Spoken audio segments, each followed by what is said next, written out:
அபினோ செரிமை அப்படிங்கிற ஒருத்தரை காட்டுறாங்க. நம்ம படத்தோட ஹீரோ இவர் தான். அவருக்கு ஒரு கனவு. கனவுல யாரோ புதைக்கப்பட்டிருக்கிறாப்புல காட்டுறாங்க. கையில குட்டிய ஏதோ ஒரு அனிமலோட குட்டியை காட்டுறாப்புல தெரியுது. என்ன விலங்குன்னு நமக்கு சரியா தெரியல. அதை பாத்துக்கிட்டு இருக்கும்போது திடீர்னு எவ்வளவு வந்து வெட்டுறாப்புலையும் காட்டுறாங்க. இது கனவு தான். நம்ம ஹீரோக்கு வர்ற கனவு அப்படியே சீனு கட்டு. அடுத்து பார்த்தா ஒரு லேடிய காட்டுறாங்க. அவங்க படுத்திருக்கிற ரூம்ல கொசு விரட்டிக்காங்களா என்னன்னு தெரியல, புகை மாதிரி ஏதோ ஒண்ணு கிளம்பிக்கிட்டு இருக்குது. ஏதோ ஒரு வீணை சத்தம் மாதிரி ஒண்ணு கேட்கும். ஒரு மியூசிக்கல் இன்ஸ்ட்ருமெண்ட் உள்ள இருக்குது. அதுல இருந்து தானா சத்தம் கேக்குது.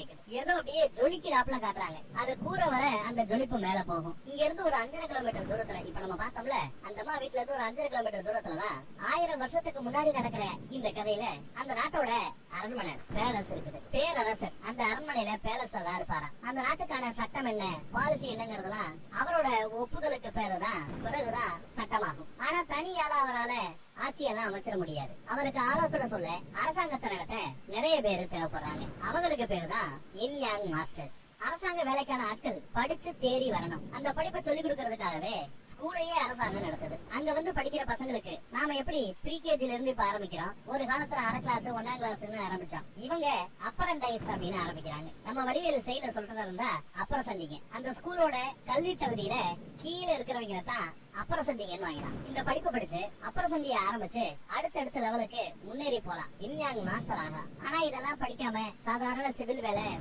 வேலையெல்லாம் பார்க்க ஆரம்பிச்சாங்கன்னா அவங்களால பெருசா முன்னேற முடியாதான். இப்ப இந்த காட்சியில நீங்க பாக்கும்போது நிறைய பச்சை கலர் டிரெஸ் போட்ட ஆட்கள் எல்லாம் வருவாங்க. அவங்க எல்லாம் டாக்டர்ஸ். முன்னாடி ஒருத்தர் ஆரஞ்சு கலர்ல ட்ரெஸ் பண்ணிட்டு வர்றாரு. அவர் தான் இன்யாங் மாஸ்டர். கும்பிடு போடுறாங்கல்ல அவங்க எல்லாம் நம்ம அப்பரசண்டிங்க. இங்க பல டிபார்ட்மெண்ட்ஸ் உண்டு. நாம எப்படி பிசிக்ஸ் கெமிஸ்ட்ரி பயாலஜின்னு படிக்கிறோமோ அப்போ அங்க இருந்த கேட்டகரியே வேற. அங்க ஒரு டாக்டர் வாத்தியாரு குருஜி போட்டோல இருக்கிற ஒருத்தர் காமிச்சு இவர் யாருன்னு தெரியுதான்னு கேட்க இவர் பேரு சுகவராமா. ஒரு காலத்துல கவுன்சிலரா இருந்தவர். ஆனா நாட்டை விட்டு விரட்டப்பட்ட அந்த கோவத்திலேயே மனுஷன் இறந்தும் போயிட்டாரா. அதன் பிறகு நம்ம தலைநகரத்தின் மீது பல வியாதிகள், பல அழிவு, பல பிரச்சனை. இது எல்லாம் அவர் கோவமா இறந்தாருல அவரோட பழிவாங்கல் நடவடிக்கைன்னு ஊர்க்காரங்க எல்லாம் நினைச்சாங்களாம். அவரோட சாபம்னு நினைச்சாங்களாம். அவரோட அந்த சாபத்தை நாங்க எப்படி தூக்கணும் தெரியுமா, எப்படி குணப்படுத்தணும் தெரியுமா, எப்படி சரி பண்ணணும் தெரியுமா அப்படின்னு அங்க வாத்தியார் கேக்குறாரு. அப்போ ஒரு ஸ்டூடெண்ட் எந்திரிச்சிருன்னு நாட்டை விட்டு துரத்தப்பட்ட ஒரு கவுன்சிலர், ஒரு கவர்னர் அப்படி எல்லாம் இல்லாம அவரை கடவுளா நாம எல்லாரும் கும்பிட ஆரம்பிச்சோம். கடவுளாவே ஆக்கி அவரை கௌரவப்படுத்தணும். அப்படி பண்ணித்தான்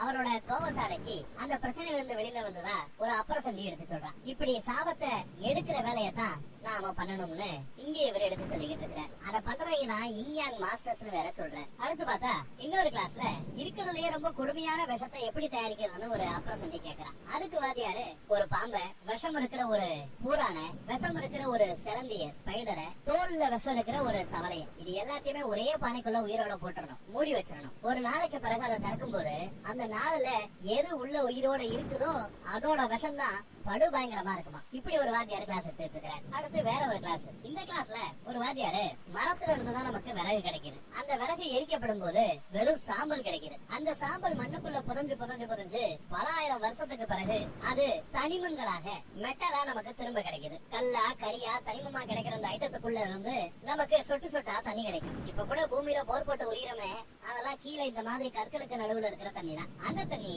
மறுபடியும் இதெல்லாம் ஆரம்பிக்கிறதுக்கு காரணமா இருந்த அதே மரத்துக்கு வளர்றதுக்கு ஊட்டச்சத்து அந்த மரத்துக்கு போய் சேருது. எல்லாமே தண்ணியில தான் ஆரம்பிக்கும், தண்ணியில தான் முடியும் அப்படின்னு ஒரு வாத்தியார் விளக்குறாரு. இவங்க கிளாஸ் இடத்துக்கு வெளியில ஒரு பெரிய மணிமகுடம் மாதிரி இருக்கு பாருங்க, ஒரு மணிக்கோபுரம் மாதிரி. இத அவங்க கடிகாரம் வாட்சுங்கிறாங்க. இதை எப்படி மணிவாப்பியே தெரியல. இங்க கூட நிறைய தண்ணி இருக்கும். இந்த தண்ணியை அதே மாதிரி பூமிக்கடியில இருந்து வந்த தண்ணி தான் அப்படிங்கிறப்ப வாத்தியார் காட்டுறாரு. அடுத்து ஒரு இன்யாங் மாஸ்டர் எல்லாருக்கும் கிளாஸ் எடுக்கிறார். கண்கட்டு வித்தையை பத்தி கிளாஸ் எடுக்கிறார். ஒரு ஸ்டூடெண்ட கூப்பிட்டு அவன் கையில சூடு வைக்கிறார். அதை சூடுன்னு சொல்லிட்டு தான் வைப்பாரு.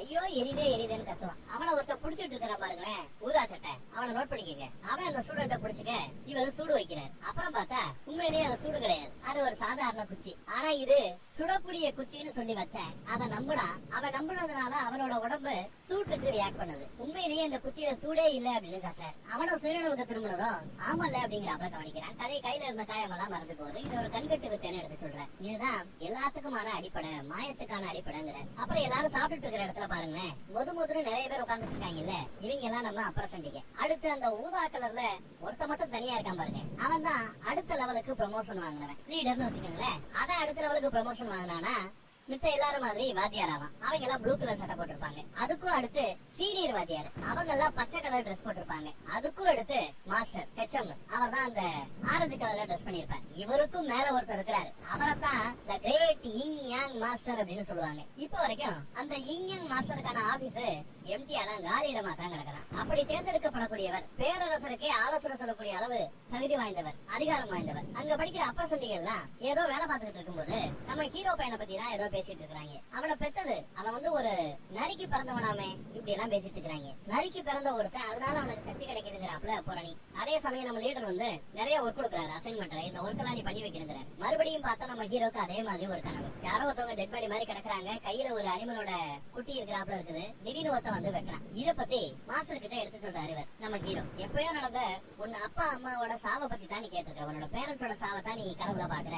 ஆனா கொன்னது யாருங்கிறத நீ பார்க்க முடியாதபடி உன்னோட பயம் அதை உன்ன தடுக்குது. அந்த பயத்தை தாண்டுறேன்னா உங்க பேரண்ட கொன்னது யாருங்கிறத உன்னால கண்டுபிடிக்க முடியுங்கிறாப்ல அட்வைஸ் பண்ணி அனுப்பிச்சு வைக்கிறாரு மாஸ்டர். சரி, நீ எதிர்த்து வெளியில வரும்போது அங்க ஒரு 4 பேர் வாத்தியாருன்னு நினைக்கிறேன். நீ பெரிய எவனாமே, ஏதோ பயங்கர கண்கட்டு வித்தை எல்லாம் காட்டுறியாமே, எங்க காட்டு பாப்போம் அப்படின்னு கேட்க, என்ன பண்ணணும் இப்பன்னு இவன் கேட்பான். அதோ அந்த தவளைய வெடிக்க வை பாப்போம், சாகடி பாப்போம், நாங்க ஒத்துக்கிறோங்கிறாங்க. ஆனா இது கோயில் இந்த மாதிரி ஒரு உயிரை அழிக்கலாமான்னு கேட்டா, அதெல்லாம் அழிக்கலாம், தப்பு இல்ல, காட்டுறா அப்படின்றாங்க. சரின்னு ஒரு இலைய பிச்சு, இந்த இலைய வச்சு அந்த தவளையை நான் கொல்றேன் பாருங்கன்னு சொல்லிட்டு அந்த இலைய அப்படியே ஊறி விடுறான். அந்த இலை அப்படியே மெதுவா போய் அந்த தவளையோட மேல அப்படி பட்டதுன்னு அடுத்த செகண்ட் வெடிச்சு செதறும். அந்த ரத்தம் எல்லாம் இவங்க மேல தெரிக்கும். இதையெல்லாம் அந்த பக்கத்துல அரண்மனையில் இருக்கிற ஒருத்தன் கவனிக்கிறான். இளவரசியோட சொந்தக்கார பையன், பெரிய வித்தக்காரனா இருப்பானோ அப்படின்னு அந்த சொந்தக்கார பையன் நினைக்கிறான். நம்ம சும்மா இல்லாம அந்த தவளையை கொண்டதுக்கு நீங்க 4 பேர் கேட்டதான் காரணம், சோ அந்த தவளை உங்க 4 பேர்ல ஒருத்தர பழி வாங்கும், பாத்துக்கங்கன்னு சொல்லிட்டு போறாரு நம்ம ஹீரோ. இவங்க பதறானுங்க. அடுத்து அந்த சொந்தக்காரர் உள்ள வர அத்தனை பேரும் மரியாதை செலுத்துறாங்க. சீனியர் வாத்தியார் உட்பட மாஸ்டர் உட்பட எல்லா பேருமே அவனுக்கு மரியாதை. ஏன்னா அவன் அரண்மனையில இருந்து வந்திருக்கான், பெரிய ஆளு. ஆனா அந்த சொந்தக்காரவே நம்ம ஹீரோவை தான் பாக்கணும்னு அடம்பிடிக்கிறான். ஹீரோக்கு அந்த நியூஸ் வருது, கொஞ்சம் பாத்துறதுக்கப்பா, கேட்கறத பண்ணி கொடுப்பான்னு. வாத்தி, நீ சொல்றதெல்லாம் செய்ய வேண்டிய அவசியம் எனக்கு இல்ல, என் வழி தனி வழின்னு சொல்லிட்டு அவன் அந்த சொந்தக்கார பையில போய் பாக்குறான். வணக்கம் வச்சுட்டு என்னால முடியாதுன்னு சொல்லிட்டு கிளம்புறான். இவரு பின்னாடியே ஓடி போய், டேய் நான் இன்னும் என்னன்னு கேட்கவே இல்லையா அப்படின்னு வராரு சொந்தக்கார பையன். காலை பிடிக்க வந்தா பிடிச்சு தள்ளி விடுறாரு. என்னையா கொஞ்சம் கூட மரியாதை நடத்துறேன், நான் எவ்வளவு பெரிய ஆள் தெரியுமா கேட்க, யாரா வேணா இருந்துட்டு போ, உதவினா கேட்க வந்திருக்கிறேன், என்னால முடியாதுங்கிற. இவனுக்கு நிறைய சக்தி இருந்தும் பெருசா மத்தவங்களுக்கு உதவி பண்ணணும், இல்ல அந்த சக்தியை பயன்படுத்தணும், இந்த மாதிரி எண்ணமே கிடையாது. வேண்டாம் வெறுப்பா எப்படி சில பேர் இன்ஜினியர் படிக்கிறாங்க, டாக்டர் படிக்கிறாங்க, அந்த மாதிரி இவன் வேண்டாம் வெறுப்பா தான் இந்த வேலையை பார்த்துட்டு இருக்கான்.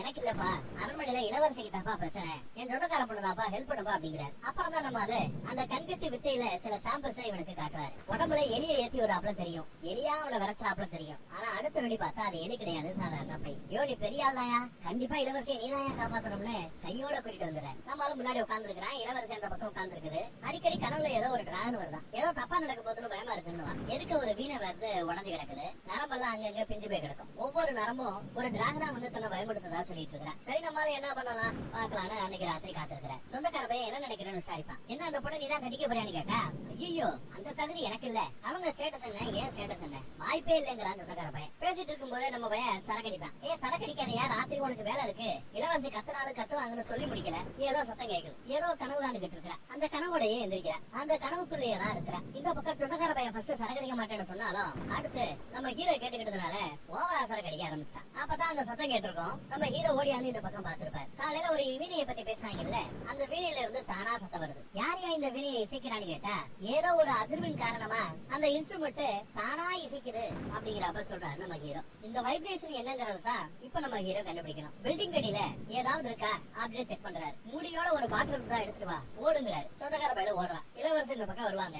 அதே சமயம் கீழே இருந்து ஒரு அதிர்வு, விருட்டுன்னு ஏதோ ஒரு லைட் அப்படியே அவளை சுத்த ஆரம்பிக்கும். ஏதோ ஒரு கட்டுக்குள்ள வந்துகிட்டு இருக்கிறான். அதே சமயம் சொந்தக்கார பையன் பாட்டில கொண்டு வந்து தூக்கி போட, பாட்டில எடுத்து இவரு மேஜிக் போட, மந்திரம் போட ஆரம்பிக்கிறார். சுத்தி இருந்த அந்த போர்ஸ அந்த பாட்டிலுக்குள்ள மந்திரம் போட்டு அடைக்கவும் செஞ்சுட்டார். அப்படி வாங்கி விழுப்பும் போது சொந்தக்கார பையன் தான் ஓடி போய் பிடிப்பான். நம்ம ஹீரோ வந்து நக்கல் பண்றாப்ல, உனக்கு பிடிச்ச இந்த பொண்ணு வாங்கி விழும் போது போய் அப்படியே ஓங்கி போய் பிடிச்சே எப்படி ஃபீல் பண்றதுன்னு கேட்பாப்ல. ஃபீலிங் எல்லாம் நல்லா தான் இருந்தது, ஆனா அது முக்கியம் இல்லங்கிறாப்ல. அந்த பாட்டிலுக்குள்ள ஏதோ அடைச்சியப்பா, அது என்னதுப்பா அப்படின்னு கேட்கிறேன். பார்த்தா உள்ள அப்படி ஒண்ணும் பெருசா எதுவும் இல்ல. அந்த போர்ஸ் தான் அரெஸ்ட் பண்ணி வச்சிருக்காப்ல. இளவரசி இந்த பக்கம் முடிச்சிடுறாங்க. என்ன ஒரு டிராகன் கவரை பார்த்தது ஹீரோ தான் காப்பாத்தனா புலம்பிக்கிட்டு இருக்கிறேன். அந்த ஏரியாவை விட்டு வெளியில வந்து பாட்டில திறந்து விடுற. அந்த பக்கம் பார்த்தா அந்த கொடூரமான விஷத்தை யாரோ ஒரு பானைக்குள்ள ஒவ்வொரு ஐட்டமா போட்டு தயாரிக்க முயற்சி பண்றாங்கிறது நல்லா தெரியுது. மூஞ்சி எல்லாம் நமக்கு காட்டல. அதோட விளைவோ என்னவோ தெரியல. அரண்மனை பக்கம் ஒரு பொட்டி மாதிரி தெரியுது. அந்த பொட்டிக்குள்ள எட்டி பார்த்துட்டு ஒரு அம்மா அப்படியே வாங்கி விழுகுது. உள்ள என்னடான்னு பார்த்தா நம்ம குருகுலத்துல படிச்சுட்டு இருந்த லீடர் ப்ரமோஷன் வாங்கினவன் அந்த பையன் செத்து படமா கிடக்குறான். அந்த நியூஸ் குருகுலத்துக்கு வருது. படிச்சு ப்ரமோஷன் வாங்கின ஒருத்தனை செத்து போயிட்டான் அப்படின்னு தெரிஞ்சா அப்புறம் அது நம்ம ஸ்கூலுக்கு தான் அவமானம். அதனால அதை சூசைடு நம்ம முடிவு பண்ணிக்கலாம். அடுத்த லீடரை தேர்ந்தெடுக்கிறப்ப மாஸ்டர் சொல்றாரு, ஒருத்தர் நம்ம ஹீரோவையே தேர்ந்தெடுக்கலாமே லீடரா அப்படின்னு விசாரிக்க அன்னைக்கு எடுத்து பேசினா இல்லையா ஒரு வாத்தியே, அந்த வாத்தி அதெல்லாம் முடியாதுன்னு பிரச்சனை பண்றாரு. நம்ம குருஜி மாஸ்டர் ஒரு ஐடியா கொடுப்பார். இதன் மூலமா தான் நம்ம லீடரை தேர்ந்தெடுக்கணுங்கிற. உடனே வாத்தியார் இந்த பக்கம் ஸ்டூடெண்ட்ஸ் எல்லாம் பாத்தி, உங்க லீடர் ஒருத்தவன் இறந்து போயிட்டா அவன் சாவனாங்க வெளியில சூசைன்னு சொல்லி வச்சிருக்கோம். ஆனா உண்மையான கொலகாளி உங்கள ஒருத்தரா இருக்க வாய்ப்பு இருக்கு. ஏன்னா அவரோட பதவிக்கு ஆசைப்படுறதா இருந்தா நீங்க எல்லாருமே அடுத்த அந்த பதவிக்கு போறதுக்கு தகுதியானவங்க தான். சோ உங்கள யாராவது ஒருத்தர் அவனை கொல்லவும் வாய்ப்பு இருக்குது. எது எப்படியோ உண்மையிலேயே அவனை கொன்னது யாருங்கிறத யாரு கண்டுபிடிச்சு சொல்றீங்களோ அவங்களுக்கு தான் ப்ரமோஷன். அவங்க தான் அடுத்த ஸ்கூல் லீடர் அப்படிங்கிறப்ப சொல்லிடுறேன். அப்ப சண்டிகெல்லாம் குஷி ஏறானுங்க.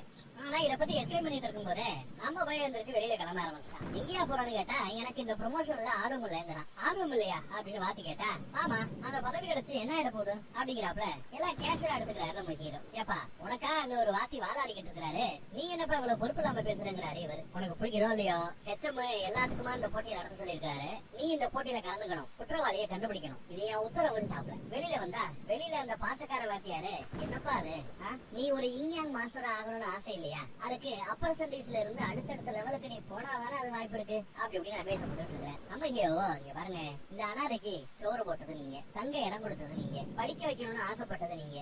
உங்களுக்காக தான் நான் சொல்ல போனா படிச்சேன். மித்தபடி எனக்கு இது எதுலயுமே ஆர்வம் கிடையாது.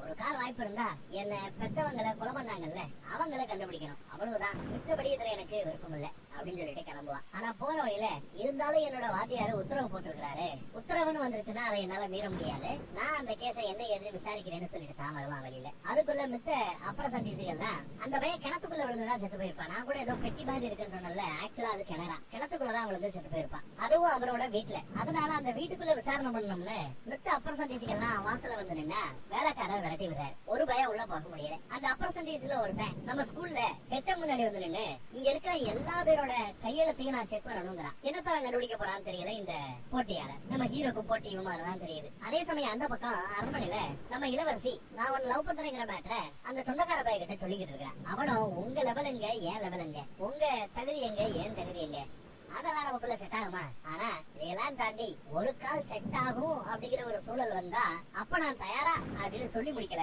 அதுக்குள்ள இந்த பக்கம் நம்ம ஹீரோ வந்து நிக்கிறான். எனக்கு ஒரு உதவி தேவைன்னு வந்து நிக்கிறான். கட் பண்ணா இறந்து போனாருல அந்த லீடரோட வீட்டை காட்டுறாங்க. வாசல்ல நம்ம பையன் நிக்கிறான். யாருப்பா அப்புறம் சண்டியா உள்ள வர முடியாதுப்பான்னு சொல்லிட்டு இருப்பாரு வேலைக்காரர். ஆனா பின்னாடி இந்த சொந்தக்கார பையனை பார்த்ததும் ஐயோ அரண்மனையில இருந்து வந்திருக்கவரு வாங்க வாங்கன்னு உள்ள வரவேற்கிறான். உள்ள இருந்து ஒரு லேடி ஓடியாருது. வாங்க வாங்க துக்க விசாரிக்க வந்தீங்களான்னு சந்தோஷப்படுது அந்த அம்மா. ஆமா எங்க அவன் இறந்து கிடந்தான்னு கேட்டா இந்த கிணத்துக்குள்ளதான்னு காட்டுறாங்க. கிணத்துக்கு பக்கத்துல நிறைய காலடி தடம் இருக்கும். அந்த காலடி தடம் கொஞ்சம் பெரிய பெரிய எட்டு வச்சு போனாப்புல இருக்குது. அவசரகரியா அவன் வீட்டுக்குள்ள இருந்து வெளியில ஓடியாந்துருக்கணும்னு இவர் கரெக்டா கண்டுபிடிக்கிறாரு ஹீரோ. தொண்டையை பிடிச்சுக்கிட்டு வேக வேகமா ஓடியாந்துருப்பான். அதே சமயம் பின்னாடி ஒருத்தர் இருந்து கிணத்துக்குள்ள இவனை தள்ளி விட்டு இருக்கணுங்கிறாரு. ஏன்னா வேற ஒரு காலடி தடத்தையும் என்னால பார்க்க முடியுது அப்படின்னு காட்டுறாப்புல நம்ம ஹீரோ. அப்ப இது தட்டுல கிடையாது, யாரோ தள்ளி விட்டு கொலை பண்ணிருக்காங்கிறது ஊர்ஜிதமாகுது. சரி பாடியை எங்க வச்சிருக்கீங்கன்னு விசாரிச்சு சுடுகாட்டுக்கே போய் அந்த பாடியை பாக்குறான். கால்ல இருந்து தலை வரைக்கும் செக் பண்றான். வாயை செக் பண்ணும்போது பயங்கர சொன்னாட்டம். என்னடா பார்த்தா யாரோ விஷம் வச்சிருக்காங்க.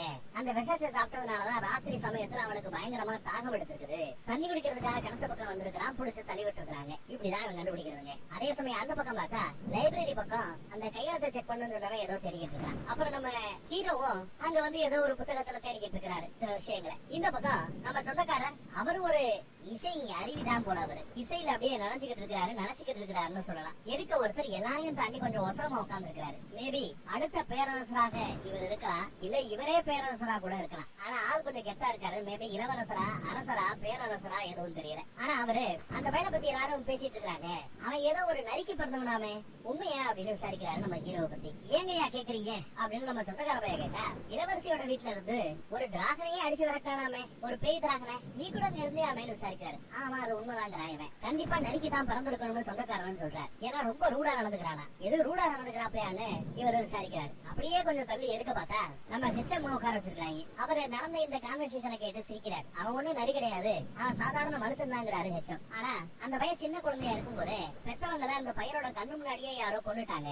அவன் கொஞ்சம் ரூடா தான் நடந்துப்பான். அவன் வெறும் அப்ரசண்டி தானே, அவனை பத்தி நீங்க யோசிக்க வேண்டிய அவசியம் இல்ல அப்படிங்கிறப்ப பேசுறாரு இவரு ஹெச்எம். அங்க இருக்கிற லேடிஸ் எல்லாம் நாங்க விசாரிச்சிருக்கிறோம், கேள்விப்பட்டிருக்கிறோம். அவனால பேய்களை பார்க்க முடியுமா, டீமன்ஸா பார்க்க முடியுமா, அந்த பேய்களையும் டீமன்களையுமே ஏவி விட்டு யாரை என்ன வேணாலும் அவனால பண்ண முடியுமா, இப்படி எல்லாம் லேடிஸ் பேசுறாங்க. ஒரு காலம் அந்த லீடரை கொலை பண்ணது கூட இந்த பையலா தான் இருக்கணும்னு கூட சில பேர் பேசுகிறாங்க. ஆனா இந்த பொருளை எல்லாம் தாய்க்க முடியாம நம்ம சொந்தக்கார பையலோ சேச்சே அப்படி எல்லாம் ஒரு கொலைகாரனா இருக்க வாய்ப்பே இல்ல, சரியா பேச மாட்டான், எரிஞ்சு எரிஞ்சு விடுவான், தும்புதா நடந்துப்பான், அதுக்காக அவனை கொலைகாரன்னு முத்திட்டு கொத்துற முடியாதுங்கிறாரு. இத பார்த்த அரசர் நினைக்கிறேன் அரசரோ, ஏப்பா உன்னோட அப்பா அம்மாவையும் தானே நீ இழந்துட்ட, அதனாலதான் உனக்கு கோவம் வருதோ அப்படின்னு கேட்க, மன்னிச்சுக்கங்க நான் கொஞ்சம் சத்தம் போட்டு பேசி இருக்க கூடாது அப்படிங்கிறாப்புல சொந்தக்கார பையன் மன்னிப்பு கேட்கிறேன். அப்புறம் அரசர் சொந்தக்கார பையில பக்கத்துல கூப்பிடுறாரு, மொண்டி போடுவான். அடுத்த படிக்கட்டுக்கு கூப்பிடுறாரு, பெட்டுக்கு வரைக்கும் பக்கத்துல வந்தாச்சு. எனக்கா நீ ஒரு லெட்டரை டெலிவரி பண்ணணும்னு சொல்லி ஒரு லெட்டரை கொடுக்க சொல்றாரு அரசர். லவ் லெட்டரானு இவங்க கேட்பான். ஆமாங்கிறாரு அவரு. யாருக்கு இதை கொடுக்கணும் அப்படின்னு கேட்டா இளவரசிக்கு கொண்டு போய் கொடுங்கிறாப்ல. அங்க ஏகப்பட்ட இளவரசி இருப்பாங்களோ, ஏன்னா லெட்டர் கொடுக்க சொல்ற அந்த இளவரசி இந்த பேலஸ்ல இல்ல, அப்ப வேற ஒரு பேலஸ்ல இருப்பாங்க போல தெரியுது. ஆனா இவன் அந்த பொண்ணை லவ் பண்றான். அதே பொண்ணுகிட்ட போய் லவ் லெட்டர் கொடுக்க சொல்றாரு அரசர். இவனுக்கு என்ன பண்ணணும்னு தெரியல. இவன் அரசரா இளவரசரா, பேரை சொல்லி கூப்பிடுறா இல்ல பதவியை சொல்லி கூப்பிடுறான்னா 19 பேசுறாங்க. யாரு என்ன பதவினே கண்டுபிடிக்க முடியல. பின்னாடி ஏதாவது பதவியில திருத்தம் இருந்தாலும் சொல்றேன், அது வரைக்கும் இதே ஃப்ளோல கன்டினியூ பண்ணுவோம். இந்த பக்கம் லைப்ரரியில அந்த போட்டியாளர் நம்ம ஹீரோ கிட்ட எப்போ உன் வயசுலப்பான்னு கேக்குறேன். நம்ம அது சொல்லல, பயப்படாத உன் மேல சாபத்தை போடுறதுக்காக சூரிய வைக்கிறதுக்காக எல்லாம் வயசை கேட்கல, சும்மா தெரிஞ்சுக்கலாம் தான் கேட்கிறேன் சொல்லுப்பான்னு சொன்னதும் 27 வயசுங்கிறாரு நம்ம ஹீரோ. ஆனா என் வயசு எவ்வளவு தெரியுமா, 45. ஒரு விவசாய கூலியோட பையன் நானு. நம் நாட்டோட மக்கள் தொகை எவ்வளவு தெரியுமா உனக்கு, 60 லட்சம். இந்த 60 லட்சம் பேரை மேய்க்கிறதுக்கு அரசு அதிகாரிகள் எவ்வளவு பேர் தெரியுமா, 12,506 பேர் தான். அந்த அரசு அதிகாரிகளோட ரேங்கிங் பட்டியல் முதல் இடத்துல அரசர் இருப்பாரு, கடைசி இடத்துல ஒரு சிப்பாய் இருக்காருன்னு வச்சுக்கோங்களேன். நடுவுல ப்ரமோஷன்ஸ் ஒரு 30 ப்ரமோஷன்ஸ் வாங்கினாதான் மேல மன்னர் கிட்ட நெருங்க முடியுமா, அவ்வளவு படிநிலை இருக்குது. நம்ம ஸ்கூல்ல நான் லீடர் ஆயிட்டேன்னா அரசாங்க பதவி எனக்கு கிடைக்கும். அதுவும் 30 படிநிலை சொன்னல, அதுல ஓரளவு மேல வந்துடலாம். மேல் அதிகாரிகளா ஒரு 150 பேர் இருக்கிறானுங்களா. எல்லா பேருமே இதே ஸ்கூல்ல லீடரா தகுதி அடைஞ்சு அதுக்கப்புறம் வேலைக்கு போனவங்க. அந்த 150 பேர் தான் இந்த 60 லட்சம் மக்கள் ஆண்டுகிட்டு இருக்காங்க. அந்த அதிகாரிகளுக்கு அரச ரத்தங்களுக்கு நம்மள மாதிரி அப்ரசண்டிகளை கண்டா மனுஷங்களா கூட நினைக்க தோணலாம். இதுல நான் எவ்வளவு பெரிய ஆளானு ஆசைப்படுற தெரியுமா, மன்னருக்கே ஆலோசனை சொல்லக்கூடிய த இங் யாங் மாஸ்டர்னு சொல்லுவாங்கல்ல, அந்த இடத்துல போய் உட்காரணும்னு ஆசைப்படுறேன். அதான் தன்னோட லட்சியம்ங்கிறாரு. அதுக்கு நான் முத லீடர் ஆகணும், இந்த ஸ்கூலோட லீடர் ஆகியே ஆகணும். 45 வயசாகியும் எனக்கு கல்யாணம் இல்ல, புள்ள குட்டி இல்ல, எனக்கு போதிய நேரம் இல்ல அப்படிங்கிறாரு அந்த போட்டியாளர். சரிப்பா இதையெல்லாம் ஏன்பா ஏன்ட்ட சொல்ற அப்படின்னு கேட்டா, சூனியம் வைக்கிறதுக்கு பயன்படுத்தப்பட்ட பொம்மையில ஒரு கையெழுத்து இருந்திருக்குது, ஹேண்ட் ரைட்டிங். இந்த ஸ்கூல்ல இருக்கிற எல்லா பேரோட ஹேண்ட் ரைட்டிங் நான் செக் பண்ணி பார்த்துட்டேன். அந்த சூனிய பொம்மையின் மீது இருந்த கையெழுத்தும் உன்னோட கையெழுத்தும் மேட்ச் ஆகுது, உங்க 2 பேரோட ஹேண்ட் ரைட்டிங் ஒத்து போகுது, அப்ப நீ தான் அந்த லீடரை கொண்டு இருப்ப அப்படிங்கிறாப்ல குற்றச்சாட்டை வைக்கிற.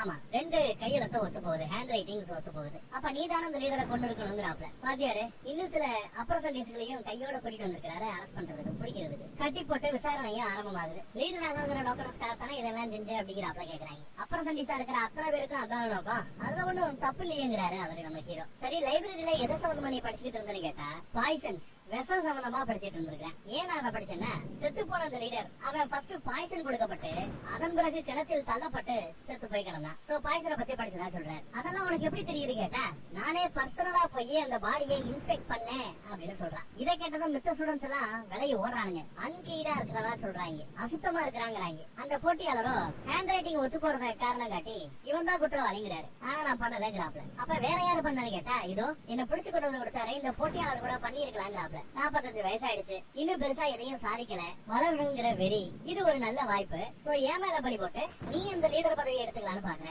அப்படிங்கிறாப்ல. கரெக்டா சொல்றாரு. விசாரணை பண்ண ஏன் மேலேயே பலியான்னு கேக்குறான் அவன். பேச்ச கேட்காதீங்க, என்ன லீடர் ஆக்குங்கன்னு கேக்குறேன். அதே சமயம் அந்த ஸ்கூலோட பெல் அடிக்கும். அந்த பெல் அடிச்சதுமே இவனோட பாடியை சுத்தி ஒரு அதிர்வனிங்க உணரலாம். வேண்டாத வார்த்தை தானே இதெல்லாம் விசாரிக்கிறாரு.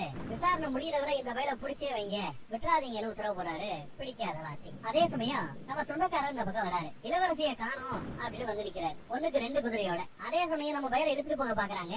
கட்டி விட்டு இருந்த அந்த கட்டை அவுத்துக்கிட்டு அந்த அப்ரசன்டிஸ் கூடயே எவ்வளவு அழகா சண்டை போறாப்லன்னு பாருங்க. இவங்க சண்டையே ஒரு டான்ஸ் மாதிரி அழகா இருக்குல்ல. இத்தனைக்கும் அவர் ரொம்ப சீரியஸாவே சண்டை போடல, சும்மா காமெடியா தான் சண்டை போட்டுட்டு இருக்காரு. புடிங்களான்னு வாத்தி வேற உத்தரவு. வண்டியை திருப்பு அப்படின்னு சொல்றான். உடனே சொந்தக்காரர் வண்டியை திருப்புறாரு. பிடிக்காத வாத்தி எவன் நம்ம ஹீரோவை இப்ப பிடிக்கிறானோ அவன் தான் அடுத்த லீடர்னு ஒரு ஆஃபரை கொடுக்குறாரு. இப்போ உடனே அத்தனை பேர் வெறி கொண்டு வரட்டுறாங்க. ஓடி போய் கேட்ட சாத்துறதுதான் இவனோட நோக்கம். கேட்ட சாத்திட்டாங்க. ஆனா கேட்ட சாத்துறதுக்குள்ள குதிரை ரெண்டு வெளியில போயிடுச்சு, சொந்தக்காரன் வெளியில போயிட்டான். ஆனா இங்க உள்ள நம்ம பையன் மாட்டிக்கிட்டான். பிடிக்கிறதுக்காக ஒட்டுமொத்த அப்பர் சண்டீஸ்களும் போராடுறாங்க. நம்மால சும்மா அநியாயத்துக்கு சர்க்கஸ் காட்டிக்கிட்டு இருக்கான். அவங்க மேலேயே ஏறி ஏறி குதிச்சிட்டு இருக்கிறான். சூப்பரா சண்டை போறா பாஸ். யாரோட கையிலயும் மாட்டலையே, தலையில கால் படாம சும்மா ஒவ்வொருத்த உடம்பையும் பிடிச்சு பிடிச்சு பாஞ்சாரு. அப்புறம் தலையிலேயே இப்ப சுத்தி சுத்தி ஆடுறாரு. ஆஹா ஆஹா, ஒரு பந்த சுத்தி விட்டா எப்படி சுத்திக்கிட்டு போகுமோ அந்த மாதிரி போறாரு. புயல் வேகத்துல போறாரு. ஒரு வழியா அந்த கூட்டத்தெல்லாம் தாண்டலான்னு பார்த்து எகிரி குதிக்கிறார். 2-3 பேர் மேல ஏறி கோட்டச்சவர் மேல ஏறிட்டார். வெளியே நம்ம சொந்தக்கார பையன் குதிரை வேற அந்த பக்கம் ஓட்டிட்டு வர அழகா குதிரை மேல ஏறி குதிரையில சவாரி பண்ணவே ஆரம்பிச்சார். அப்புறம் சண்டீசிகள்லாம் கனவை திறப்போம்லான்னு ஓடியாந்து கேட்டு கனவை திறக்க பாக்குறாங்க. அப்புறம் ஒருத்தர் மேல ஒருத்தர் ஏறி கோட்டச்சவர் மேல ஏறி நின்று பார்த்தா குதிரை வண்டியில அவங்க எஸ்கேப். ரொம்ப தூரம் வந்த பிறகுதான் என்னாச்சு ஏதாச்சுன்னு நம்ம பையன் விசாரிக்கிறான். சொந்தக்காரரும் என்னாச்சுங்கிறத சொல்றாரு. உங்களுக்காக நான் ஒரு லெட்டரை எடுத்துட்டு வந்திருக்கிறேன் அப்படிங்கிறான். லெட்டரா? எனக்காக நீ எழுதுனதான்னு இளவரசி சந்தோஷப்படுறாங்க. அவன் உம்முன்னு இருக்கிறான். இவங்க ஓபன் பண்ணி பார்த்தா ஒரு பூங்கொத்து மாதிரி செடி கொத்த கிஃப்ட் மாதிரி கொடுத்திருக்காரு. அந்த செடியை சுத்தி தான் அந்த லெட்டர் இருக்குது. அந்த லெட்டரை எடுத்து படிச்சு பாக்குறான். படிச்சு பார்த்தவளோட முகம் ஒரு மாதிரியா மாறுதுங்க. நம்ம பையன் சோமாவே உட்காந்துட்டு இருக்கான். அந்த அம்மா கண்ணுல கண்ணீர் அப்படியே பொங்கி நிக்குது. ஏன்னா லவ் பண்ற பொண்ணுகிட்டயே போய் அரசருக்காகவே அந்த பக்கம் வேற ஒரு இளவரசி இருக்கிறாளே, எசுக்காவோட பொண்ணு, அந்த இளவரசி தானே அவரை கட்டிக்கணும். ஏன் சம்பந்தம் இல்லாம என்கிட்ட அவர் வராருங்கிறாப்ல இந்த அம்மா கேக்குது. பத்தாததுக்கு இவ்வளவு வேற அரசர் கூப்பிட்டு இருக்கிறாரா, பல்லக்கு ரெடியா இருக்குங்கிறாப்ல. அந்த அம்மா ஏன் இந்த லெட்டரை நீ கொண்டு வந்ததுதான் கேக்குது. என்னால என்ன பண்ண முடியும், அவர் அரசர், என்னால மறுக்கவே முடியாது அப்படின்னு இந்த அம்மா கிட்ட மன்னிப்பு தான் கேக்குறான். அவளுக்கும் அழுகையா வருது. இந்த லெட்டரை மட்டும் நீ என்கிட்ட இருந்து கொண்டு வந்து கொடுக்கலன்னா இந்த லெட்டரை படிச்சிருக்க மாட்டேன், மன்னரோட உத்தரவையும் நான் கேட்டிருக்க மாட்டேன். இப்ப வேற படிச்சு தொலைஞ்சிட்டேன். இது அரச கட்டளை, இதை ஏத்துக்கலன்னா பெரிய பிரச்சனை ஆயிரும். நானும் ஏத்துக்க வேண்டிய சூழலுக்கு தள்ளப்பட்டு விட்டேன். முன்னாடியே சொல்லிருக்கலாம்னு சொல்லி அந்த அம்மா அழுகுது. கண்ணீர் அப்படியே அந்த காதல் கடிதத்தின் ஈடுபடும். எனக்கு மட்டும் ஏன் இப்படி நடக்கணும்னு அழுகுறாங்க. இந்த அம்மாவுக்கு 10 வயசு இருக்கும் போது ஒரு கோயில்ல பணிவிட பண்ணணும்னு ஒரு இளவரசியை நேர்ந்து விட்டுருப்பாங்க. சில வருடங்களுக்கு 10 வயசுலயே நான் கோயில் வேலையை பாக்குறதுக்கு போயிட்டேன். இப்பதான் திரும்ப வீடு சேர்ந்து இருக்கிறேன். எங்க அம்மா கூட இருந்து இருக்கிறேன். அது பொறுக்கலையே அவங்களுக்குன்னு சொல்லி அழுகுறாங்க. இல்ல இல்ல, அம்மா இறந்து போச்சு போல. அம்மாவோட இறப்புக்கு கூட கூட இருக்க முடியல. ஏன்னா என்ன கோயில வச்சிருந்தாங்க. அம்மா இறப்பை நான் பாக்கல. கடைசியில ஓமேல ஆசைப்பட்டா நீயே இன்னொருத்தவரோட லெட்டரை கொண்டு வந்து ஏன்ட்ட கொடுக்குற லவ் லெட்டரை. இதை விட கொடுமை என்ன வேண்டி கிடக்குதுன்னு சொல்லி அழுகிறான். இவன் சிம்பிளா என்ன மன்னிச்சிருன்னு மட்டும் தான் சொல்றான். நான் உன்னை வெறுக்கிறேன்னு சொல்லி அந்த கடிதத்தை சுருட்டி வீசுறாங்க. எனக்கு இந்த இடம் பிடிக்கல, யாரையும் பிடிக்கலங்கிறாங்க. அப்படி சொல்லிட்டு ஓடுவா. பின்னாடியே பிடிக்கிறதுக்கு கிளம்பலான்னு பார்த்தா அதே சமயம் மணி அடிக்கிற சத்தம். அந்த அதிர்வு இவரோட பாடி மேலையும் தெரியுது, இளவரசியோட பாடி மேலையும் தெரியுது. வெளியில ஓடியாந்தாங்கல்ல காதல் தோல்வியில, அப்படி வெளியில ஓடியாரும் போது அவங்க உடம்புக்குள்ள இருந்து அன்னைக்கு ஒரு ஒளி வெளியில வந்தது இல்லையா, அவங்கள சுத்துச்சு இல்லையா, அதே ஒளி இப்ப இவ உடம்புல இருந்து வெளியில வருது. ஒரு டிராகனா மாறுது. அப்படியே அந்த லைட் டிராகன் அவளை வானத்துக்கு தூக்கிட்டு போயிடுச்சு. இதுதான் நடந்ததுன்னு எடுத்து சொல்றாரு. அந்த அவளை எப்படியாவது கண்டுபிடிக்கணுங்கிறாப்ல. பேசிக்கிட்டே அவங்க ரொம்ப தூரம் காட்டு பக்கம் குதிரையில வந்துட்டு இருக்காங்க. இங்க வந்து பார்த்தா அதே லைட் ஒரு கோடு மாதிரி போறதை கவனிக்கிறாரு. அதே சமயம் பின்னாடி போட்டியாளரும் இன்னும் சில ரெப்ரசன்டேஷன்களும் அப்ரசன்டேஷன்களும் இவங்க குதிரை இருக்கிற காட்டுப்பகுதியை கண்டுபிடிச்சிட்டாங்க. அதுக்குள்ள இவங்க இளவரசி இளவரசி அப்படின்னு கத்திக்கிட்டு காட்டுக்குள்ள தேடிட்டு இருக்காங்க. இந்த காட்டு பக்கம் பார்த்தா ஒரு விலங்கோட குட்டியை காட்டுறாப்புல நமக்கு தெரியுது. அது பொம்மையா இவனோட கனவுல அடிக்கடி வரும்ல ஒரு குட்டி விலங்கு, அது மாதிரி தெரியுது. அந்த பக்கம் ஒருத்தர் முகமுடியை போட்டுக்கிட்டு தடை செய்யப்பட்ட ஒரு நடனத்தை நடத்திட்டு இருக்கிறாரு, ஆடிக்கிட்டு இருக்கிறாரு. தேடி வர்றவங்களை இந்த நடனம் குழப்பங்கிறாரு. அவங்களுக்குள்ளேயே குழப்பம் உருவாகட்டும்ங்கிறாரு. அதே சமயம் இங்க பார்த்தா போட்டியாளர் முன்னாடி வர 2 அப்ரசன்டேஸ் பின்னாடி வருவாங்க. இந்த போட்டியாளரை நம்பலாமா வேண்டாமா அப்படின்னு ஒருத்தன் கேட்கறான். இப்ப நாம அந்த வயல பிடிச்சா பேரும்புகளும் இந்த போட்டியாளனுக்கு தான் போய் சேரும் அப்படிங்கிறாப்ல அவன் மேல ஒரு பொறாம உருவாகுது. இவன் நமக்கு தேவையே இல்லையே, இந்த போட்டியாளனை முடிச்சு விட்டா என்னங்கிறாப்ல 2 பேரும் பேசுறாங்க. இந்த பக்கம் நம்ம ஹீரோ காட்டு பக்கம் தேடிட்டே இருக்கிறாரு இளவரசி இளவரசின்ட்டு. காட்டு பகுதியை தாண்டி ஒரு மலைப்பகுதியை பாக்குறான். இவனோட கனவுல கண்ட அதே காட்சி, அதே கனவா அப்படின்னு யோசிக்கிறான். அந்த தடை செய்யப்பட்ட டான்ஸோட விளைவோ என்னவோ கத்தி எடுத்துட்டு வந்து வெட்ட வர்றாங்க. அதுல ஒரு ஆளை அந்த போட்டியாளர் வெட்டிட்டான். மீதி இருக்கிற ஒருத்தரும் போட்டியாளரும் மாத்தி மாத்தி அடிச்சுக்கிறாங்க. இன்னொருத்தவன் செத்துட்டானு பார்த்தா அவன் இன்னும் சாகலங்க. வாங்கினவன் மறுபடியும் வந்து சண்டைக்கு வரான். வாயில கத்திய கவ்வி அப்படியே கழுத்துல ஒரு வெட்டு வெட்டிடுறாரு. லைட்டா தான் கீழே விழுந்திருக்கு. அடுத்த அவங்களுக்குள்ளேயே சண்டை. 3 பேருமே ஒருத்தர் மாத்தி ஒருத்தர் சண்டை போட்டுக்கிறாங்க. லீடர் பதவி எனக்கு தான் சொல்லி 3 பேருமே சண்டை போடுறானுங்க. அவங்களோட இந்த பேராசை நெருப்பா அவங்கள சூழட்டும்னு டான்சார் அவரோட வாய்ஸ் கேக்குது. அடுத்து அவங்க 3 பேருக்குள்ள நடக்கிற சண்டை பார்த்தா ஏதோ நெருப்பு குழம்புக்குள்ள நடக்கிற சண்டை மாதிரி தெரியுது. நெருப்பு குழம்பு மாதிரி மொத்தமா குங்கு நிக்குது. அவ்வளவுதான், அவங்க சோழிய முடிச்சு விட்டாங்க போங்கிறப்பதான் தெரியுது. பாப்போம். இந்த பக்கம் வழக்கம் போல பார்த்தா அங்க ஒரு கை தெரியுது. கைக்குள்ள ஒரு குட்டி விலங்கு மாதிரி இருக்குது. அந்த கை நம்ம ஹீரோவோட அப்பாவோட கை. கைக்குள்ள இருக்கிறது ஒரு குட்டி விலங்கோட பொம்மை மாதிரி தெரியுதுங்க. எதுக்கு ஒரு ரூபம், நான் தான் உன்னோட பேரண்ட்ஸ கொண்டேன்னு வந்திருக்குது. இன்னும் முகம் சரியா அவனுக்கு தெரியல. கோவத்துல அங்க இருந்த கத்திய உருகிட்டு படு வேகமா வெட்டுறதுக்காக வருவான். வேகமா பக்கத்துல வரும்போது அவன் உடம்புல அப்படியே நெருப்பு எரியாப்புல இருக்கும். வந்து வெட்டலான்னு பார்த்தா ஒரு விசில் சத்தம் கேக்குது. கூடவே நம்ம சொந்தக்கார பயலோட சவுண்ட். எது உண்மைன்னு உனக்கே தெரியாதா, நல்லா பார் அப்படிங்கிறப்ப ஒரு சத்தம். குருநாதர் சொன்னதும் இவனுக்கு ஞாபகம் வருது. பயப்படாம பாக்கணுமேன்ட்டு ரொம்ப பொறுமையா எதுக்கு இருக்கிற ஆளை கவனிக்கிறான். அடுத்த நொடி கண்ணுல இருந்து கண்ணீரா ஊத்துது. அவர் யாரா இருக்கும் தெரியல. கட் பண்ணா சொந்தக்கார பையன் உட்காந்து புல்லாங்குழல் இசைச்சுக்கிட்டு இருக்கிறார். இசைக்கிறத நிப்பாட்ட பிறகுதான் நம்ம ஹீரோ அழுதுட்டு இருக்கிறத கவனிச்சுட்டு என்ன பிரச்சனை அப்படின்னு வந்து நிக்கிறேன். விசாரிக்கிறேன். ஏதாவது தப்பு நடந்து போச்சான்னு கேக்குறேன். எதுக்கு புல்லாங்குழல் நீ கையில வச்சிருக்கேன்னு கேக்குறாப்ல நம்ம ஹீரோ. நான் எப்பெல்லாம் சந்தோஷப்பட்டேன், வருத்தப்பட்டேன், கவலைப்பட்டான்ல, இத வாசிச்சா அவனோட கவலை எல்லாம் போகுமா, அதுக்காக தான் வாசிப்பானா. விசில் சத்தம் கேட்டதா சொன்னல, இல்ல இந்த புல்லாங்குழலோட சத்தத்தை தான் இவரை கேட்டிருப்பார். அந்த சத்தம் தான் இவரை இந்த உண்மையான நிஜ உலகத்துக்கு கொண்டு வந்திருக்குது. அதற்காக நன்றி சொல்கிறேன். பரவாயில்லையே, நீ இன்னொரு மனுஷனுக்கு தேங்க்ஸ் எல்லாம் சொல்லுவியா, இன்னொரு சொல்லுப்பா, நான் சரியா கேட்கல பாங்கிறாப்ல. சொல்ல முடியாது போயாங்கிறேன். அதெல்லாம் அப்ப முக்கியம் இல்ல. இளவரசியை கண்டுபிடிக்கிறது சிரமம். நாம ரியாலிட்டிலேயே இல்ல, ஒரு பிரம்மைக்குள்ள இருக்கிறதா சொல்றான். அந்த பிரம்மையில நம்ம மனம் போன போக்குக்கு போவோம். மனசுல வரக்கூடிய ஆசை, வெறுப்பு, பொறாமை இதையெல்லாம் வச்சு ஏதாவது செஞ்சுக்கிட்டே இருப்போம். அப்படி பண்ணிக்கிட்டே இருக்கும்போது இந்த பிரம்மையை விட்டு நம்மளால வெளியில போக முடியாதுங்கிறப்ப சொல்றேன். சரி, நாம எப்படி இந்த பிரம்மைக்குள்ள வந்தோம்னு சொந்தக்கார பையன் கேட்டா, ஒரு மந்திரத்தால தான் உள்ள வந்திருக்கோம். ஹிப்னடைஸ்ட் பண்ணாப்ல நம்ம யாரோ ஏதோ பண்றாங்கிறப்ப சொல்றேன். எனக்கு அந்த உணர்வு இருக்கிறதா சொல்றாரு நம்ம சொந்தக்கார பையன்.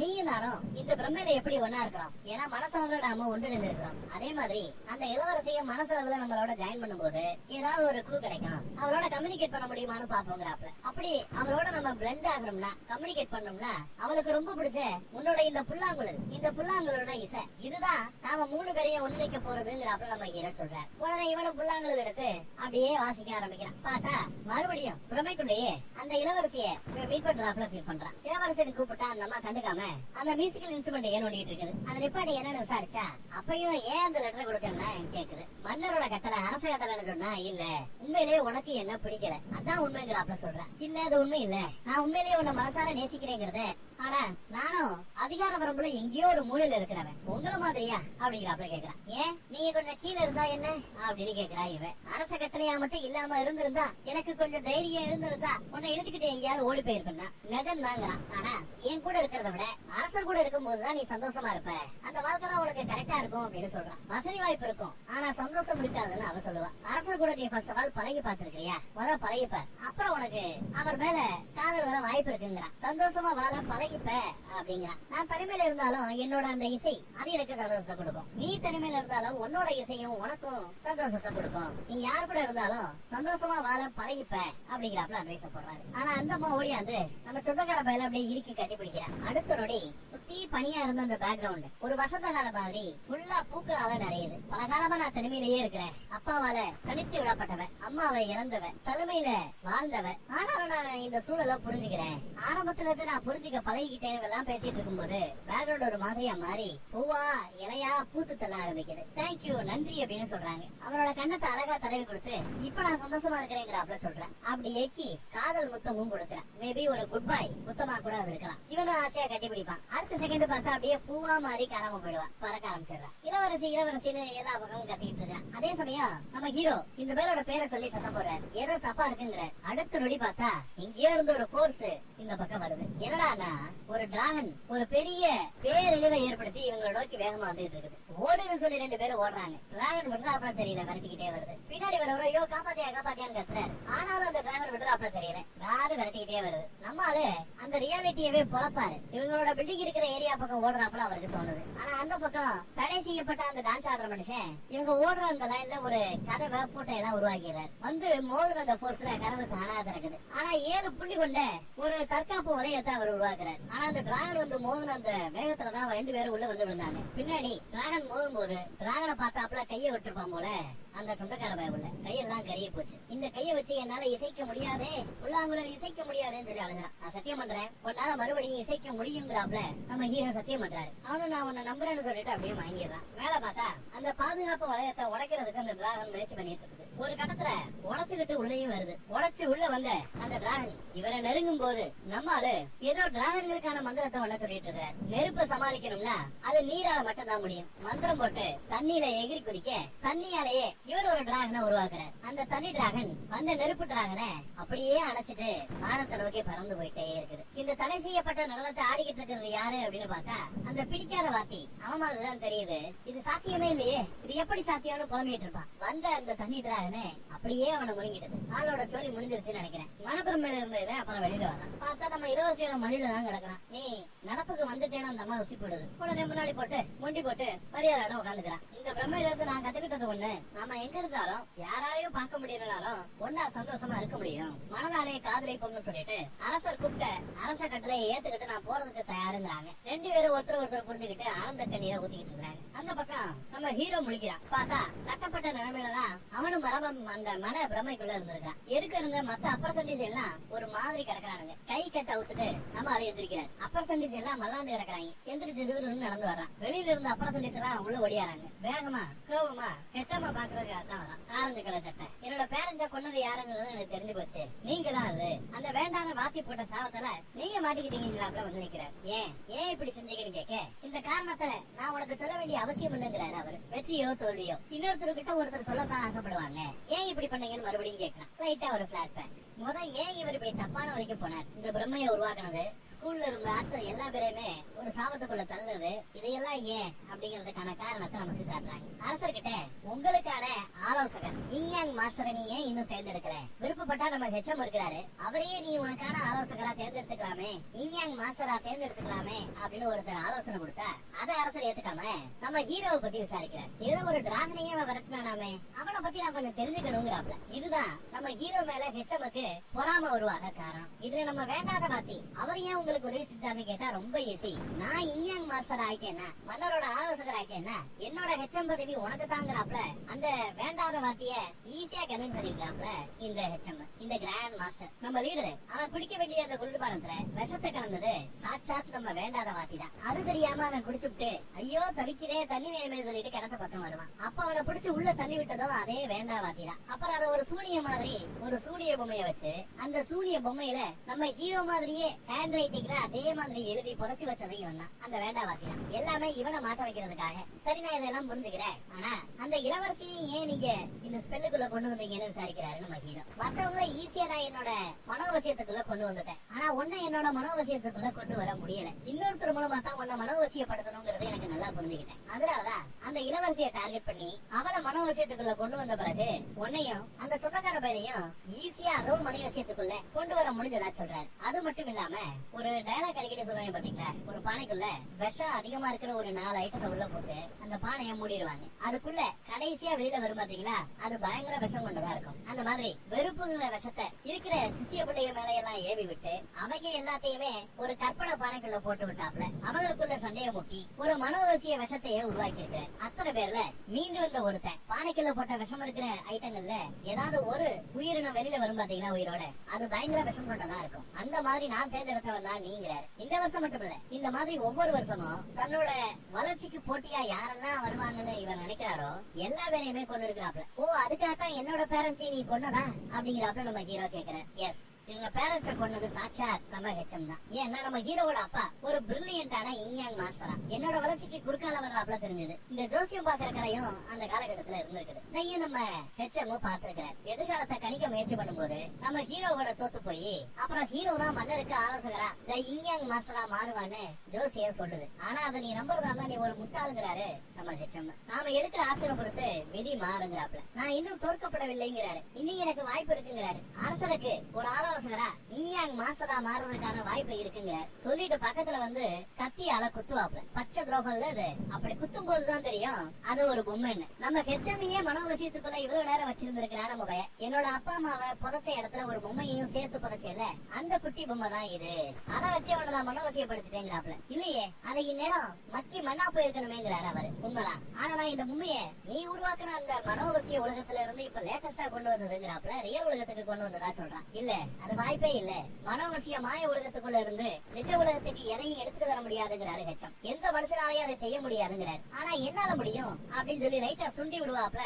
அந்த பொம்மை மறைஞ்சிடும், இவங்கைக்கு மாறிடும். என்னால இது முடியுங்கிறத ரகசியமாவே வச்சுக்கங்க, நீங்க நினைச்சாலும் வெளியில சொல்ல முடியாதுங்கிறாப்ல. அப்புறம் ஏதோ ஒரு மந்திரத்தை போட ஆரம்பிக்க ஒரு மரம் மாதிரி ஏதோ ஒண்ணு உருவாகி அந்த ஹெச்எம்ஐய புடிச்சு இழுக்குது. கொஞ்சம் கொஞ்சமா அவரை முழுங்குது. இடியின் கடவுளை வேண்டி இந்த வயலுக்கு சாவு வரட்டும்னு மந்திரத்துல ஏதோ சொல்ல, இந்த ஆள் பண்ண பாவத்துக்கு இவருக்கு தண்டனைய கொடு அப்படின்னு வேண்டிக்க நம்ம ஹெச்எம் முழுசா மரமா மாறி நிப்பாரு. இடியின் கடவுளை தானே வேணும்னா மேல இருந்து ஒரு இடி வந்து அப்படியே அவரோட தலையில ஒரு இறங்கும் பாருங்க.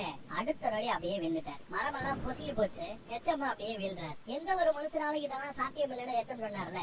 மேபி நம்ம ஹீரோ ஒரு மனுஷனுக்கும் ஒரு மனுஷிக்கும் பிறக்காம அந்த ஃபாக்ஸ் டீமன் சொல்றாங்கல்ல, நரி டீமன், அந்த மாதிரி ஒரு மனுஷிக்கு பிறந்திருக்கலாம். அதனாலதான் அவனால இதெல்லாம் பண்ண முடியுதோ என்னவோ. நெருப்பு டிராகன்ல இருந்து நடந்த எல்லாமே நம்ம மனசுக்குள்ள நடந்த போராட்டம்னு ஹீரோ எடுத்து சொல்லிட்டு இருக்கிறான் சொந்தக்கார பயலுக்கு. ஆனா இதுல ஒரு சின்ன செக் இருக்குது. மனோவசியத்துல நாம செத்துக்கிறதா இருந்தா நிஜத்துல நம்ம இடைய நின்னுடும், நாமளும் செத்துருவோமா. அதனாலதான் மனோவசியத்துல மாட்டி இறந்து போன அப்பரசன்டேஜ்கள் அத்தனை பேருமே நிஜத்திலேயே இறந்து போனாங்களாம். அப்ப நான் ஏன் சாகலன்னு சொந்தக்கார பையன் கேட்பான். ஏன்னா அந்த மனோவசிய உலகத்துல இவன் கை கருகி போயிருந்த அந்த நிலைமையில கூட உன்னால மறுபடியும் இசைக்க முடியும், நான் உன்னை இசைக்க வைப்பேன், இது சத்தியம்னு சத்தியம் செஞ்சு கொடுத்தான்ல. அப்ப நம்ம ஹீரோவை நம்பினா மனசார. அந்த நம்பிக்கை தான் நிஜத்துல இவரை சாகாம வச்சுக்கிட்டது. கட் பண்ணா இப்போ அரசர்கிட்ட 2-3 பேர் உட்கார்ந்து இருக்காங்க. அரசருக்கான ஆலோசகரை இன்யாங் மாஸ்டரை தேட வேண்டிய செலக்ட் பண்ண வேண்டிய நேரம் வந்துருச்சு. ஆனா அந்த தகுதி இருந்த ஆர்டர்ல முதல் ஆளா இருந்தது யாரு? நம்ம ஹெச்எம். அவரு இறந்துட்டாரு. அடுத்த லெவல்ல இருந்தது நம்ம டாக்டர் பதவியில இருந்த நம்ம வேண்டாத வாத்தி, அவரும் இறந்துட்டாரு. அதற்கு அடுத்து 3வது வரிசையில் இருக்கிறது நம்ம ஹீரோக்கு வேண்டிய வாத்தி, நம்ம ஹீரோவை வளர்த்த வாத்தி. அவருக்கு அந்த வாய்ப்பு கிடைக்குது. மன்னரும் நீங்க இன்யாங் மாஸ்டராக எனக்கு ஆலோசகராக தயாரா அப்படின்னு கேட்க, ஒரு லீடர் பதவியில இருக்கிற ஒருத்தரை உங்களோட ஆலோசகராக்க தான் விரும்புறதா, தனக்கு அந்த பதவி வேணா நம்ம ஹீரோக்கு ஒப்படைங்கன்னு அவர் கேட்கிறார். யாருக்கு? நம்ம ஹீரோக்கா? இன்ட்ரெஸ்டிங், அருமை அப்படிங்கிறாரு மன்னரும் கூட. மனோவசிய உலகத்துல பவர்ஃபுல்லா இருந்த அந்த நெருப்பு டிராகன் அது பொறாமையோட வெளிப்பாடு. தண்ணியிலேயே நம்ம ஹீரோ ஒரு டிராகனை உருவாக்கணும்ல, அது நம்ம ஹீரோவோட நம்பிக்கை. ஆனா நம்ம இளவரசியோடைய கோல்டன் டிராகன் இருக்கே, அது எதை குறிக்கிறதுன்னு விசாரிக்கிறான் நம்ம சொந்தக்காரவன். அதோட அர்த்தம் காதலாம். உன்மீது அவ வச்சிருக்கிற காதலின் அர்த்தம் தான் அது அப்படிங்கிறாரு நம்ம ஹீரோ. அந்த காதலோட வலிதான், the pain of love தான் டிராகனா மாறினதா சொல்றாப்ல. ஓ, அது உண்மைதானே அப்படின்னு இவனும் ஃபீல் பண்றான் சொந்தக்கார பயலும். சரி சரி, உன்னோட புல்லாங்குழல எடுத்து ஒரு மியூசிக்க போடு பாப்போம்னு நம்ம ஹீரோ கேட்க அவனும் வாசிக்கிறான். அந்த புல்லாங்குழல் இசையோட இன்யாங் மாஸ்டர் 0ங்கிற இந்த சைனீஸ் படம் இதோட முடியுது.